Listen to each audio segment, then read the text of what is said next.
दोस्तों, इस health tip को ध्यान से सुने और चैनल को लाइक करें और सब्सक्राइब करें ताकि मैं आपके लिए हर रोज नई नई हेल्थ टिप सुना सकूं, जिससे आपको अपने जीवन के बारे में जानकारी मिल सके। भाग 1, बेचैनी की शुरुआत। उत्तर भारत के एक छोटे से गांव सिद्धपुर में अर्जुन नाम का एक युवक रहता था। उम्र लगभग 28 साल, देखने में सामान्य, लेकिन उसके चेहरे पर हमेशा चिंता की लकीरें बनी रहती थीं। दिन भर काम करता, रात को थक कर सो जाता, लेकिन नींद उसे नहीं आती। ऐसा लगता जैसे मन में कोई शोर हो जो कभी बंद नहीं होता। अर्जुन की समस्या थी बिना वजह की बेचैनी। वो सोचता, मेरे पास सब कुछ तो है, घर, माँ बाप, खेत, जीवन जीने के लिए जरूरी सारी चीजें, फिर भी ये घबराहट, ये बेचैनी क्यों? शाम के समय वो तालाब किनारे बैठता, सूर्यास्त देखता, लेकिन मन शांत नहीं होता। वो खुद से सवाल करता, क्या मेरी सोच ही मेरी समस्या है? क्या कोई रास्ता है इस बेचैनी से मुक्ति का? वो अपने गांव के पंडितों के पास गया, उनसे समाधान पूछा। किसी ने कहा भगवान का नाम लो, किसी ने कहा व्यस्त रहो, खाली दिमाग शैतान का घर होता है, किसी ने यहाँ तक कह दिया यह सब तो जीवन का हिस्सा है, सहन करना सीखो। लेकिन अर्जुन को ये जवाब अधूरे लगे। वो किसी गहरी सच्चाई की तलाश में था और तब उसे किसी ने बुद्ध का नाम बताया। भाग 2, बुद्ध की तलाश। एक दिन गांव में एक साधु आया जिसने बताया कि पास के राज्य में हिमालय की तलहटी में एक बौद्ध मठ है जहां बुद्ध के शिष्य ध्यान और शांति की साधना करते हैं। कभी कभी स्वयं बुद्ध भी वहां ध्यान करने आते हैं। अर्जुन ने उसी क्षण तय कर लिया, मुझे जाना है। उसने अपने माता पिता को समझाया, गांव के कामकाज कुछ दिन के लिए सौंपा और निकल पड़ा यात्रा पर। उसका सफर आसान नहीं था, घने जंगल, तेज धूप, अनजाने रास्ते, लेकिन अर्जुन का लक्ष्य साफ था, मुझे मन की शांति चाहिए, मुझे जीना है, सच में जीना है। 3 दिनों की यात्रा के बाद थका हारा अर्जुन पहाड़ियों के बीच बसे शांत आश्रम में पहुंचा। भाग 3, पहली मुलाकात, मौन के बीच संवाद। वहां सब कुछ बहुत शांत था, न कोई शोर, न भाग दौड़। लोग ध्यान में बैठे थे, आंखें बंद किए हुए, जैसे खुद के भीतर उतर रहे हों।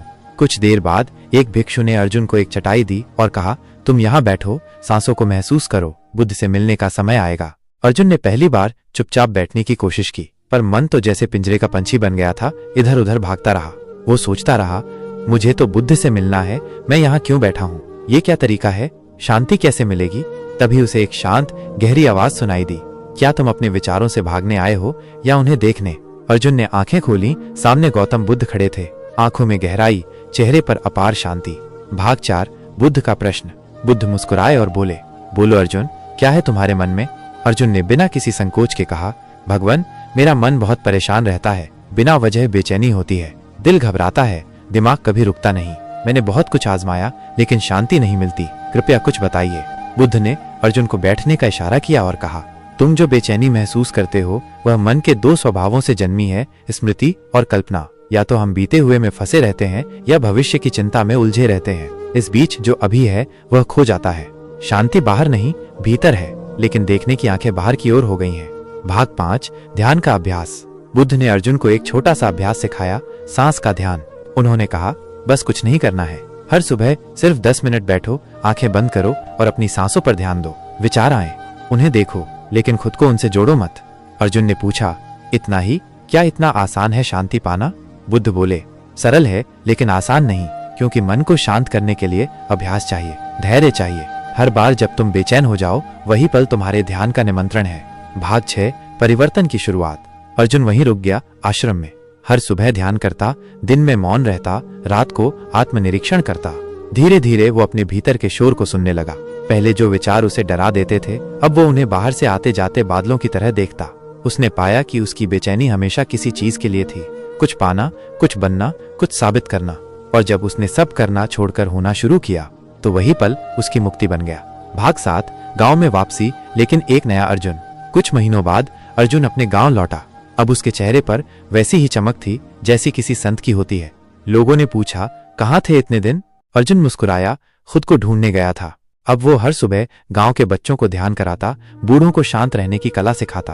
वो कहता, मन को रोको मत, बस देखो, दिल को दबाओ मत, बस समझो, शांति बाहर नहीं, अंदर है, और वो अभी भी तुम्हारे भीतर है। भाग 8, निष्कर्ष, क्या करें जब बेचैनी हो? 1, सांस पर ध्यान दे। हर दिन 10 मिनट बैठे, बिना मोबाइल, बिना आवाज के, सिर्फ सांसों को महसूस करें, आना और जाना। 2, दिल की बात सुने, अपने इमोशंस को दबाए नहीं, उन्हें नाम दें, ये डर है, ये गुस्सा है, ये इच्छा है। 3, बौद्धिक शांति नहीं, अनुभवी शांति खोजें। किताबें पढ़ना मददगार है, लेकिन अभ्यास जरूरी है। 4, वर्तमान में लौटें, जो भी कर रहे हैं उसी में पूरी तरह उपस्थित रहें। 5. बुद्ध का मंत्र याद रखें। जैसे जैसे तुम अपने विचारों को समझना शुरू करते हो वैसे वैसे वे तुम्हें परेशान करना बंद कर देते हैं। अंतिम संदेश। दोस्त, बेचैनी कोई शत्रु नहीं है, वह एक संकेत है कि तुम्हारा मन, तुम्हारी आत्मा अब और चुप नहीं रहना चाहती। वो तुम्हें बुला रही है खुद की ओर। बस रुको, सुनो, सांस लो और उस शांति को पहचानो जो हमेशा तुम्हारे भीतर थी। अब कहानी के दूसरे भाग में आप सबको मालूम चलेगा आगे क्या हुआ।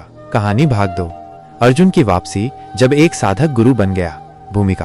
पहले भाग का संक्षेप। अर्जुन, जो बेचैनी से जूझ रहा था, गौतम बुद्ध के संपर्क में आकर ध्यान और माइंडफुलनेस की साधना करता है। अब वो गांव लौट चुका है, पर अब वो वही अर्जुन नहीं रहा। भाग 1, शांत चेहरा, गहरा असर। जब अर्जुन गांव लौटता है, उसकी चाल में ठहराव होता है, आंखों में चमक और मुस्कान में एक अजीब शांति।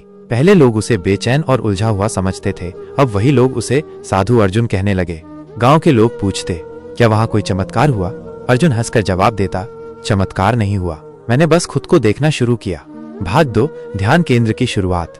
अर्जुन ने गांव के पुराने बरगद के पेड़ के नीचे एक ध्यान स्थल बनाया। हर सुबह सूरज निकलने से पहले वो गांव वालों को बुलाता और कहता, 10 मिनट बैठो, कुछ मत करो, बस सांस लो और खुद को देखो। शुरुआत में कुछ ही लोग आते थे, बूढ़े, थके हुए किसान और कुछ जिज्ञासु बच्चे। धीरे धीरे लोग अनुभव करने लगे कि उस 10 मिनट की चुप्पी में कोई ताकत है। भाग 3, रिश्तों में बदलाव। गांव के 2 भाई जो वर्षों से झगड़ते थे, अर्जुन के ध्यान में बैठने लगे। एक दिन अर्जुन ने सिर्फ इतना कहा, अपने विचारों को मत पकड़ो, उन्हें बहने दो, जैसे नदी बहती है। अगले ही दिन दोनों भाई बिना कुछ कहे एक साथ खेत में काम कर रहे थे। किसी ने अर्जुन से पूछा, यह कैसे हुआ?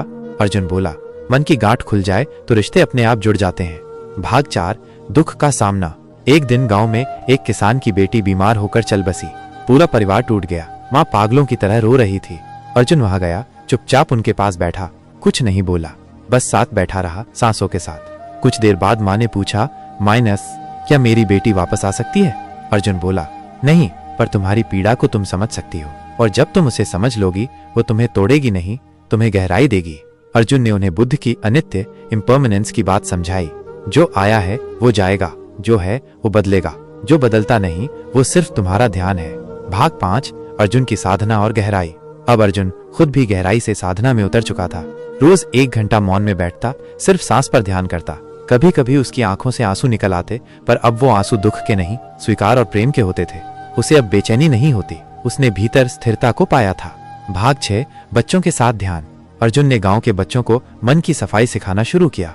वो उन्हें सिखाता, जैसे रोज हम नहाते हैं वैसे ही मन को भी रोज धोना जरूरी है। एक बच्ची ने पूछा, मन कैसे धोएं? अर्जुन बोला, बंद आंखों से, खुले दिल से और सांसों के साथ।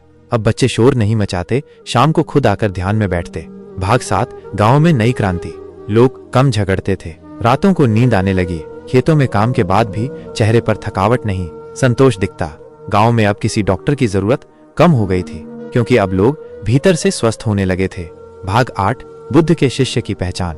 एक दिन एक बौद्ध भिक्षु गांव आया। उसने अर्जुन की बातें सुनी, लोगों का चेहरा देखा और मुस्कुराया। उसने अर्जुन से कहा, तुम अब एक साधक नहीं, एक शिक्षक बन चुके हो। तुम्हारी उपस्थिति ही ध्यान बन गई है। अब तुम बुद्ध के मार्ग को गांव गांव पहुंचाओ। अर्जुन झुका और बोला, मैं कुछ नहीं सिखा रहा, मैं सिर्फ लोगों को खुद से मिलवा रहा हूँ। अंतिम दृश्य। एक शाम अर्जुन तालाब किनारे बैठा था, जैसे पहले बैठता था, पर इस बार बेचैन नहीं बल्कि पूर्ण शांति में। चंद्रमा का प्रतिबिंब पानी में झिलमिला रहा था। उसने आंखें बंद की और मन ही मन कहा, शांति कोई मंजिल नहीं, वो रास्ता है, और अब मैं उसी रास्ते पर हूँ, हर पल, हर सांस के साथ। संदेश। जब एक व्यक्ति बदलता है तो एक परिवार बदलता है, जब एक परिवार बदलता है तो एक गांव बदलता है, और जब एक गांव बदलता है तो पूरी दुनिया को शांति की झलक मिलती है।